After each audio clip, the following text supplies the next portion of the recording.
The static was a living thing. It clawed through the comms, punctuated by the rhythmic thump-thump of heavy machine gun fire and the panicked, ragged breathing of men about to die. On the central screen of the Tactical Operations Center, the drone feed was a grainy, chaotic nightmare of green and white thermals.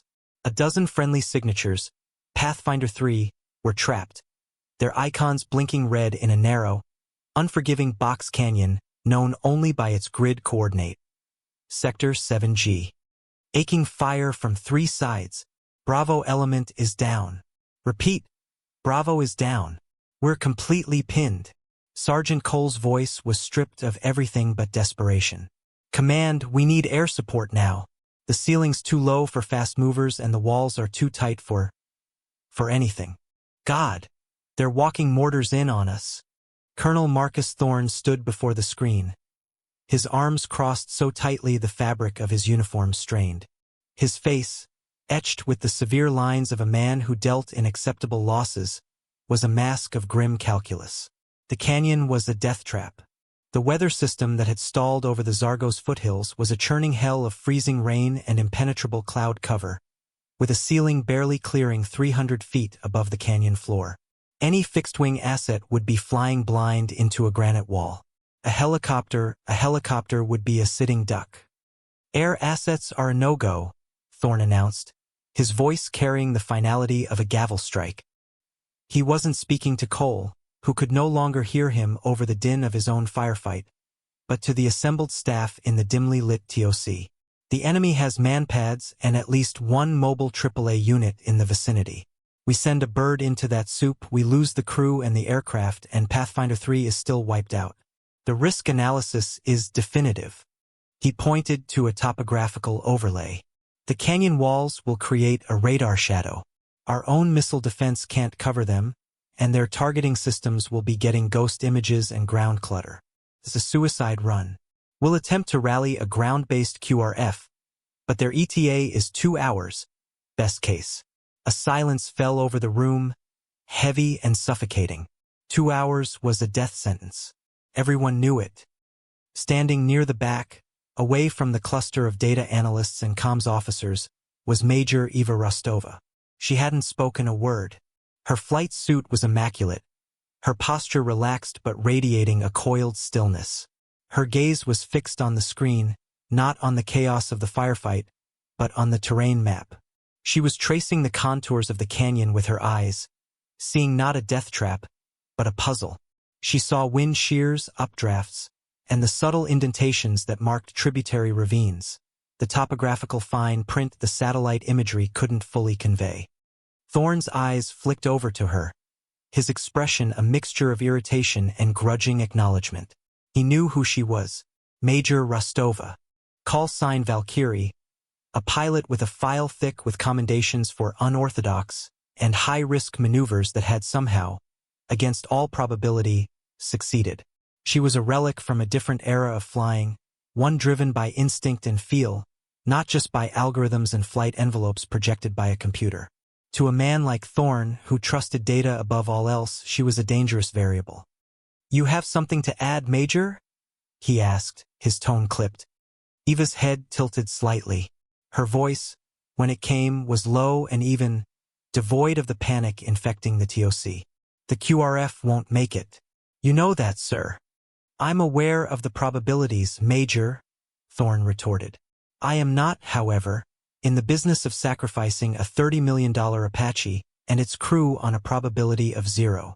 "It's not 0, she said simply. She walked forward, her boots making no sound on the polished concrete floor. She pointed to a narrow, jagged line on the map, a fissure barely visible on the overlay. "The storm front is moving southeast. The wind shear along the western ridge will create a downdraft channel here. It's a turbulent, unstable approach, but it masks thermal and acoustic signatures until the last second. I can fly the nap of the earth, using the riverbed as my guide." Thorne stared at the map, then back at her. "Fly the riverbed? The canyon is less than 200 meters wide at points. Your rotor diameter is nearly 15 meters. The margin for error is non-existent. The turbulence alone could slam you into a wall." The AH-64 is a stable platform if you don't fight it, Eva replied, her gaze unwavering. You let the air currents guide you. You feel them through the cyclic. He saw no pleading in her eyes, no desperate appeal. He saw only a quiet, unnerving certainty. It was the confidence of a master craftsman assessing a piece of wood, not a soldier facing impossible odds. The room was silent, every eye on the two of them. The faint, desperate pleas from Sergeant Cole's radio were the only sound. We're taking heavy casualties. Cole's voice crackled. They're massing for a final assault on our position. Thorne's jaw tightened. He looked from Eva's calm face to the blinking red icons on the screen. His entire career was built on mitigating risk, on following procedure. Every regulation, every field manual screamed that this was a foolish, fatal gamble. But the men on the ground were already gone by his book. Rostova was offering a ghost of a chance, a statistical anomaly wrapped in a flight suit. You'll fly with no support, he said, the words tasting like acid. You'll be dark. No long-range comms until you're in the canyon, to minimize your electronic signature. If you get into trouble, no one is coming for you. Eva simply nodded. I understand. Prep your bird, Thorne said, turning his back to her, a gesture of dismissal that felt more like surrender. The lives of those men are on you, Major. He didn't need to say it. Eva was already walking away, her focus narrowed, the noise of the TOC already fading into the background. She was no longer in the room. In her mind, she was already in the cockpit, the canyon walls rushing past, the storm raging around her. The hangar was a cavern of cold steel and shadows, smelling sharply of JP-8 fuel and hydraulic fluid. Her Apache, designated call sign Wraith 7, sat under the dim sodium lights, a menacing insectoid shape of composite armor and lethal ordnance. It wasn't a sleek or beautiful machine. It was brutally functional, every line and angle designed for survival and destruction. To Eva, it was a familiar extension of her own will. Her pre-flight check was a silent, fluid ritual. Her hands, gloved in worn Nomex, moved with an unhurried grace, tracing fuel lines, checking hydraulic seals, running a palm over the smooth, cold skin of a Hellfire missile. There was a small, faded decal stencil just below the cockpit canopy. A stylized, minimalist falcon with its wings swept back for a dive. It was a non-regulation marking, one that Thorne had ordered removed twice. It had always reappeared. Warrant Officer Ben Carter, her co-pilot and gunner, was already in the front seat, his face pale in the green glow of the instrument panel. He was young, barely 25, a prodigy on the targeting systems but still unnerved by the violent caprice of low-altitude flight. He watched Eva on his monitor as she completed her walk-around. Everything looks good back here, ma'am, he said, his voice a little too tight. Systems are green. Eva swung herself up into the rear cockpit, the pilot's seat. The world compressed into the familiar space of armored glass and glowing displays. She settled in, the custom-molded seat a perfect fit. Her hands found the controls, the cyclic stick between her knees, the collective lever to her left, as easily as finding her own pulse. She ran a finger over a small, deep scratch in the canopy's polycarbonate, a memento from a previous engagement. Each scar on the airframe told a story. She initiated the power-up sequence. The auxiliary power unit whined to life, a high-pitched scream that settled into a steady hum. One by one, the multifunction displays flickered on, bathing the cockpit in an emerald light. The helmet-mounted display lowered over her right eye, and the world outside was overlaid with a translucent stream of data. Altitude, airspeed, torque, weapon status. Ready for engine start, she said, her voice calm and clipped through the intercom. Ready, ma'am, Carter replied, his own breathing still a bit too shallow. Eva engaged the starters. A low rumble began deep in the aircraft's core, growing into a ground-shaking roar as the twin turbine engines spooled up. The massive, four-bladed main rotor began to turn, slowly at first, then faster and faster until it was a transparent, shimmering disk above them. The entire airframe vibrated with contained power, a beast eager to be unleashed. The freezing rain began to streak across the canopy, distorted by the rotor wash. TOC, this is Wraith 7, ready for departure. Eva transmitted, her voice betraying none of the tension that gripped her CPG. Colonel Thorne's voice came back instantly, cold and formal. You are cleared for takeoff, Wraith 7. Proceed at your own discretion. Maintain radio silence until engagement. Godspeed, Major. The last part sounded less like a blessing and more like a final farewell. Eva didn't reply. She eased the collective up with her left hand. The Apache, heavy with fuel and munitions, grew light on its wheels. The vibration changed from a low shudder to a high-frequency thrum. With another gentle pull, Wraith 7 lifted off the concrete, hovering for a moment in the rain-swept darkness before the hangar doors. She nudged the cyclic forward, and the helicopter surged into the storm. The world beyond the airfield dissolved into a maelstrom of violent air and water. Flying into the storm front was like punching through a solid wall. The Apache bucked and shuddered, buffeted by winds that seemed to come from every direction at once. Rain hammered against the canopy with the force of thrown gravel. For any other pilot, it would be a terrifying, disorienting experience. For Eva, it was a conversation. She wasn't fighting the storm. She was listening to it, feeling its rhythms through the controls. Her hands on the cyclic and feet on the anti-torque pedals were in constant minute motion, a dance of pressure and release. She kept the aircraft low, scudding just above the jagged, black shapes of the foothills. The FLIR, forward-looking infrared, display turned the landscape into a ghostly, monochromatic world of heat signatures. The cold rocks were black, the sparse, hardy trees a faint gray. Jesus, Carter muttered from the front seat, his knuckles white where he gripped the console. The wind shear is off the charts. We've got downdrafts pulling us down 50 feet at a time. It's predictable, Eva said, her eyes scanning the terrain ahead, her HMD overlay providing a synthetic view of the landscape where her own vision failed. Look at the ridge lines. The wind flows like water. The downdrafts are on the leeward side. I'm riding the eddies. They flew on in silence, the only sounds the roar of the engines, the percussive beat of the rotors slicing through the wet air, and the incessant drumming of the rain. Eva followed the winding, barely there trail of a dry riverbed, its path a slightly darker ribbon on her infrared display. This was her road, a treacherous path invisible from above. She was flying below the enemy's radar, below the weather, inside the terrain itself. The granite walls of the foothills rose up on either side of them, their peaks lost in the black clouds above. It felt like flying through a tunnel that was collapsing around them. 20 minutes later, a new set of topographical lines appeared on her display. They were entering Sector 7G. We're approaching the ingress point, she announced, her voice as steady as ever. Powering down non-essentials. Going dark. She flicked a series of switches. Unnecessary lights on the console blinked out.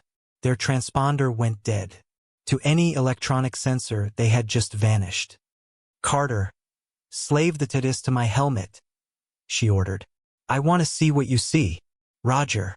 TDS slaved. The target acquisition and designation site was the Apache's predatory eye.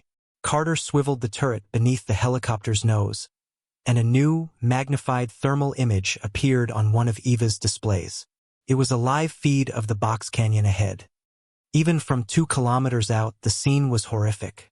Muzzle flashes strobed like deadly fireflies from the canyon walls. The signatures of Pathfinder 3 were clustered behind a small rock outcropping, their position being systematically bracketed by explosions from a mortar team. On a ledge overlooking their position was the source of the heavy, rhythmic fire, a DSHK heavy machine gun emplacement, its barrel glowing white-hot on the thermal display. I have the HMG, Carter said, his voice now sharp and focused. The fear was gone, replaced by the cold precision of his role. Designating primary target. A diamond-shaped reticle appeared over the machine gun nest. Breaking radio silence, Eva said. She keyed the encrypted channel. Pathfinder 3, this is Wraith 7. Stand by for fire mission. Danger close. A burst of static answered, followed by Sergeant Cole's voice, raw with disbelief and a surge of hope. Wraith 7? Holy hell! Where did you come from? We're marked with IR strobes. North side of the rock formation. The HMG on the ridge is our biggest problem. Roger, Pathfinder. I see you, Eva said. She didn't climb for a better angle. She stayed low, hugging the riverbed as it snaked into the mouth of the canyon. They were still unheard, still unseen. A whisper of rotor blades lost in the howl of the wind and the cacophony of the firefight. Target designated and locked, Carter confirmed. Hellfire ready. Weapon away, Eva said calmly. There was no dramatic countdown. From a rail on the Apache's stubby wing, a single AGM-114 Hellfire missile dropped, ignited its motor with a whoosh of smoke, and shot forward, a streak of heat against the cold air. It flew low, following the contour of the ground, guided by the laser Carter was painting on the target. On the canyon ledge, the machine gun crew never knew what hit them. The missile impacted with a silent flash on the thermal display, followed a split second later by a concussive boom that echoed off the canyon walls. The white-hot signature of the gun, and the 3 men manning it, vanished in a bloom of brilliant, expanding heat. The immediate effect was profound. The relentless, punishing fire that had kept Pathfinder pinned down for an hour was suddenly gone. In the TOC, the analysts stared at their screens in stunned silence. One moment the HMG was there, a persistent, deadly threat. The next it was simply gone. Thorne leaned closer to the monitor, his skepticism warring with the undeniable evidence on the screen. Get me a comms link to that bird, he ordered. On the ground, Sergeant Cole peered over his rock cover, seeing the smoking ruin on the ledge above. Good hit, good hit. Lord Almighty, what an angel then. Over the shared tactical net. A new voice cut through the static, a pilot from a nearby reconnaissance wing who had been monitoring the fight helplessly. That's no angel, Pathfinder, the voice said, full of awe. That's Valkyrie. The enemy, a well-entrenched insurgent force, was stunned but not broken. The sudden appearance of an attack helicopter in weather conditions they had considered a fortress wall sent a shockwave of confusion through their ranks. But they were seasoned fighters. Their commander, hidden in a makeshift command post behind a rocky spur, quickly adapted. Intercepted radio chatter, translated in real time by analysts in the TOC, revealed their new strategy. Pull back from the ridge. They can't see us behind the rock. Get the Shilka active. It has its own radar. Sweep the sky. Sweep the sky. A new icon blinked onto Thorne's tactical map, relayed to Eva's display. It was the mobile AAA unit they had feared, a ZSU-23-4 Shilka, a tracked vehicle with 4 radar-guided 23mm autocannons. It was a helicopter's worst nightmare. Valkyrie, be advised. Thorne's voice came over the comm, the clipped formality now edged with urgency. We are tracking active AAA, grid reference 88 Delta. They're using the terrain to mask their position. You won't get a clean shot from your current location. I see it, Command, Eva replied. Her eyes were tracking the streams of green tracers that began to stitch across the dark sky. A deadly, searching web of fire. The Shilka's radar was active, but the canyon walls were playing havoc with it, just as she'd predicted. It was firing blind, hoping to get lucky. But luck was a finite resource. She dropped the Apache even lower, until the rotor wash was churning the muddy water in the shallow riverbed below. The canyon walls felt close enough to touch. Carter switched to the 30mm. Target the mortar team on the eastern slope, she ordered. Engaging. The Apache's M230 chain gun erupted with a deep, percussive thump-thump-thump. The sound was brutally loud, a physical force that vibrated through the cockpit. On the FLIR display, a stream of high-explosive dual-purpose rounds, visible as brilliant white streaks, walked directly onto the mortar position. The enemy soldiers scattered, but it was too late. The position was neutralized in a 5-second burst. Mortars down, Carter reported. They're adapting, Eva observed, watching as the enemy fighters abandoned exposed positions and took cover in caves and deep crevices in the rock. They know we're here now. They're waiting for us to expose ourselves. The Shilka is the primary threat, Thorne's voice cut in. He was no longer just an observer. He was her eye in the sky, feeding her the intelligence she needed. His tone had lost its dismissiveness, replaced by the focused language of a commander committed to the fight. It's protecting their command element. If you can take it out, you'll break their back. They're dug in behind that rock spur, Carter said, his view blocked. There's no angle. We'd have to climb straight up into its kill zone to get a lock. Eva didn't respond immediately. Her eyes were once again on the terrain, not as an obstacle but as a tool. She saw the main canyon, and she saw the smaller, tributary ravines that fed into it, cracks in the earth just wide enough for her aircraft. It was a maneuver that wasn't in any flight manual. A maneuver that simulators would flag as 100% fatal. There's another way, she said. Command, I'm going dark again. I'm taking the western ravine. I'll come up behind them. In the TOC, Thorne stared at the topographical map. He traced the path she intended to take. It was a tight, twisting gorge, a literal crack in the mountain. It was madness. It was also brilliant. Understood, Valkyrie, he said, his voice tight. Godspeed. The intercepted enemy transmission was clear, filled with a renewed and arrogant confidence. The storm is too thick. Their devilbird can't see us here. We are safe. Reload the Shilka and wait for it to show itself again. We will finish it then. The enemy commander believed his position behind the massive granite spur was impregnable. From the main canyon he couldn't conceive of an attack from any other direction. Eva banked Wraith 7 hard left, leaving the relative openness of the main canyon and plunging into the narrow, claustrophobic confines of the tributary ravine. The world outside became a blur of rock walls rushing past just feet from her rotor tips. The proximity alarms in the cockpit screamed, a high-pitched, incessant wail of electronic panic. Eva ignored them. Carter was rigid in his seat, his gloved hands gripping the frame of his console. He had turned his TIDIS to face forward, and all he could see on the display was an ever-narrowing tunnel of black rock. Rotor clearance is less than 5 feet on the right, ma'am, he shouted over the alarms. I see it, Eva replied, her voice a study in calm. Her focus was absolute. She wasn't flying by instruments anymore. She was flying by feel. Her inputs on the controls were surgically precise, tiny adjustments to the cyclic and pedals, anticipating the shifts in wind and pressure before the aircraft even began to react.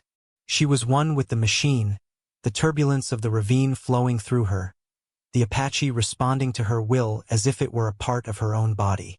She held the aircraft in a high hover, essentially letting the machine's own lift and the turbulent air currents do most of the work, using the anti-torque pedals to steer the nose through the twisting path. It was like threading a needle in a hurricane. For 2 agonizing minutes, they scraped their way through the ravine, the sound of the rotor blades echoing and amplifying between the stone walls. Then she saw it. An opening. The end of the ravine. She had navigated the maze. Coming up now, she said, more to herself than to Carter. Get ready. She pulled back gently on the cyclic and fed power into the collective. The nose of the Apache tilted up. Wraith 7 rose from the ravine not with a roar, but like a ghost. It crested the ridge line silently, the storm masking its sound, and hovered there, a specter of death looking down upon the enemy's sanctuary.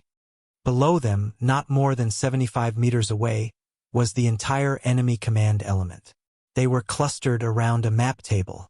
The Shilka was parked next to them, its crew leisurely reloading its ammunition belts. Its radar dish pointed uselessly out toward the main canyon.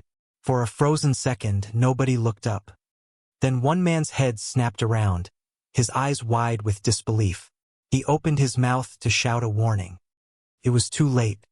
Guns, guns, guns, Eva said, her voice dropping to an ice-cold whisper. Carter's thumbs were already moving. The 30mm chain gun roared to life. The effect at this range was not surgical. It was apocalyptic. High explosive rounds tore through the command post, the Shilka, and the assembled soldiers in a devastating fusillade. The enemy's safe haven became a charnel house in less than 3 seconds. The Shilka's ammunition cooked off in a massive secondary explosion that sent a fireball rolling into the sky, momentarily illuminating the canyon with a hellish orange light. The enemy's command structure had ceased to exist. Their ultimate weapon was a burning wreck. The confident voice on the radio was silenced forever. The tide of the battle hadn't just turned. It had been utterly and irrevocably broken.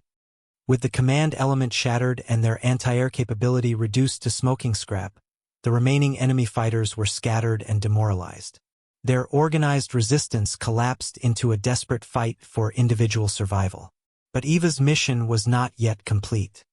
"Pathfinder 3, this is Wraith 7, she transmitted, her voice cutting through the sudden quiet.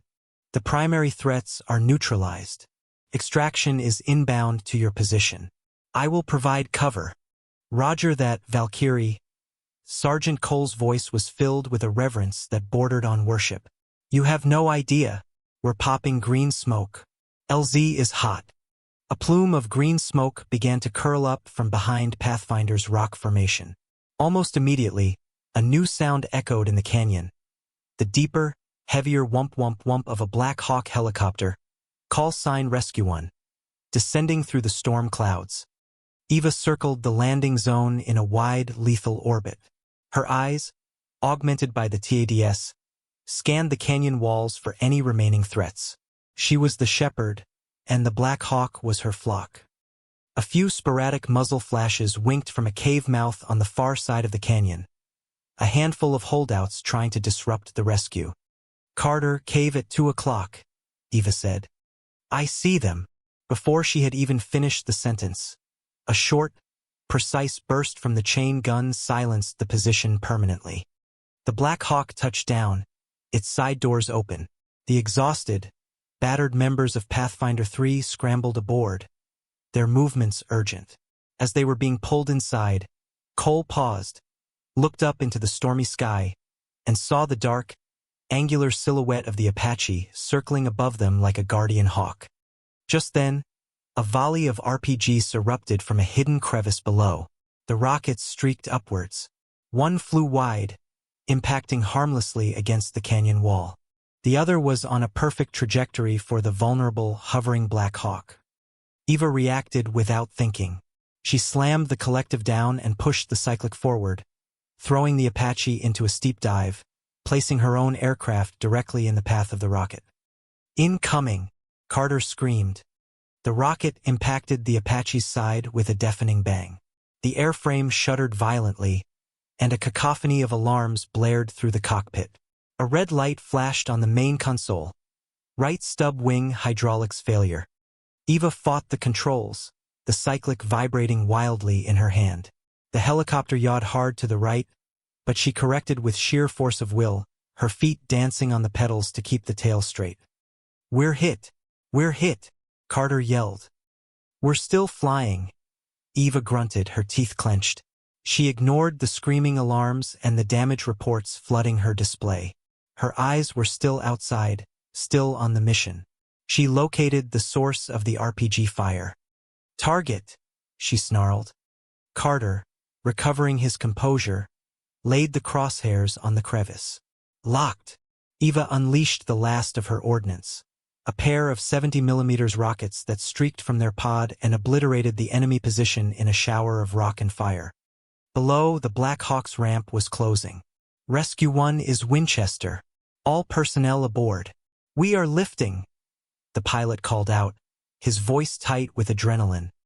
Eva held her protective orbit, her damaged Apache groaning in protest, until the Black Hawk had cleared the canyon rim and vanished back into the clouds. Only then did she allow herself to assess the damage. "Talk to me, Ben," she said, her voice finally showing a hint of strain. Carter, breathing heavily, ran the diagnostics. "Hydraulic pressure is dropping on the right side. We've got multiple fuselage breaches. The TADS housing is cracked, but the system is still operational. She's hurt, ma'am, but the engines are strong. She'll get us home, Eva said. She turned the wounded Apache eastward and began the slow, careful flight back to base. The flight back was a tense, quiet affair.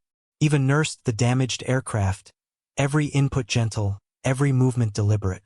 The storm seemed to have spent its fury, the freezing rain easing to a steady drizzle. When the lights of the airbase finally pierced the gloom, a collective sigh of relief went through the cockpit. Eva brought Wraith 7 in for a gentle landing, the helicopter settling onto the tarmac with none of its usual aggressive grace. As the engines began their long, whining spool down, the ground crew rushed out, their faces etched with concern as they saw the state of the aircraft.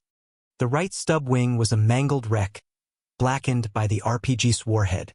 The fuselage was peppered with bullet holes, ugly pockmarks in the composite skin. Hydraulic fluid dripped from a severed line, pooling on the wet concrete. The cockpit canopy opened with a pneumatic hiss. Eva unstrapped herself and climbed out, her movements stiff. She ignored the ground crew chief who was running towards her, his mouth full of questions.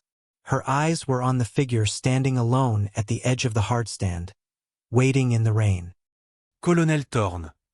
He walked forward, his expression unreadable. He didn't look at Eva. His gaze was fixed on the battered Apache, tracing the path of the bullet holes, lingering on the shredded wing. He walked a full circle around the machine, his boots splashing in the puddles. Finally, he stopped in front of Eva. The rain dripped from the brim of his cap. He was silent for a long moment. He looked from the helicopter's wounds to Eva's impassive face. The entire story was written there, in the scorched metal and shattered polycarbonate.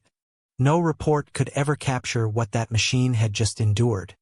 "Good flying, Major," Thorne said. The words were quiet, stripped of all formality. They weren't the words of a superior officer to a subordinate. They were the words of a professional acknowledging a master. Before Eva could respond, another group of figures emerged from the transport that had just landed.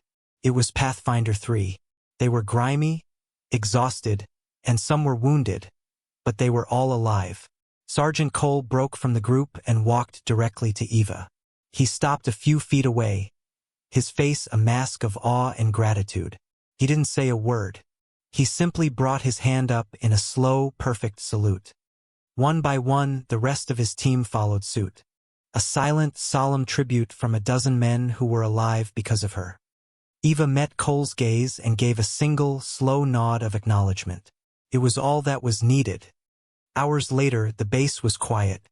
The rain had finally stopped, leaving behind the clean, cold scent of wet earth and asphalt.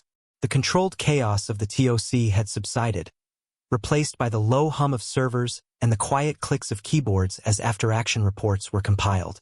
Eva Rostova was not in the debriefing room. She was back in the hangar, standing in the shadows, watching the maintenance crew work on Wraith 7. The wounded Apache was under the bright glare of work lights, its panels removed, its intricate mechanical guts exposed. Technicians swarmed over it, their movements precise and careful, like surgeons tending to a patient. The air was thick with the smell of solvent and hot metal. The ticking of the cooling engines, a sound only she would notice, had finally ceased. She ran a gloved hand along the fuselage, her fingers tracing the ragged edge of a bullet hole near the cockpit.